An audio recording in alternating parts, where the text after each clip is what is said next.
सर्वोच्च न्यायालयाच्या आजच्या निर्णयानुसार जरी थोडासा दिलासा आजच्या निवडणुकीला दिला असला तरी न्यायालयाने जे मत नोंदवलं आहे त्यानुसार या सर्व निवडणुकांचं भवितव्य हे कोर्टाच्या निर्णयावर आधारित राहील।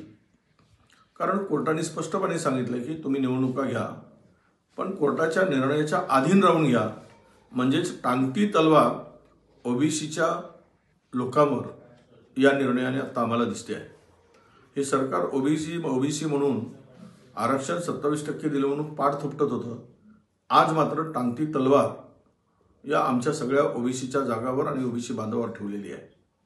जिल्हा परिषदा पंचायत समितीच्या निवडणुका सुद्धा महानगरपालिकेच्या निवडणुका प्रोसेस सुरू करायला सांगितली, पण ते सांगताना 50%च आरक्षण त्याच ठिकाणी सुरू करा अशा प्रकारचं मत नोंदवलं।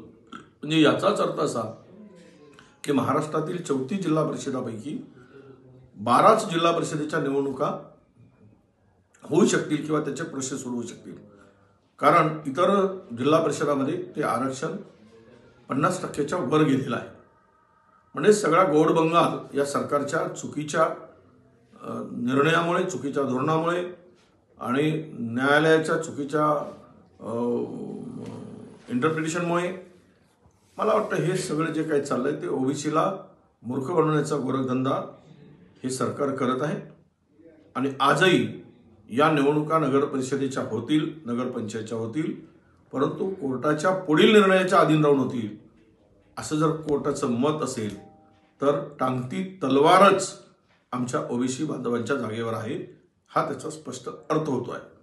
आणि पुढील निवडणुका 50%च्या मर्यादेच्या आत राहून घ्यायच्या असतील तर प्रचंड ओबीसीचं नुकसान होईल। मग 27% आरक्षण गेलं कुठे? जे छाती ठोकून सांगत होते, छाती फाडून सांगत होते भाजपवाले की आम्ही 27% ओबीसीला आरक्षण दिलं, राजकीय आरक्षण दिलं, ही बनवाबनवी होती का?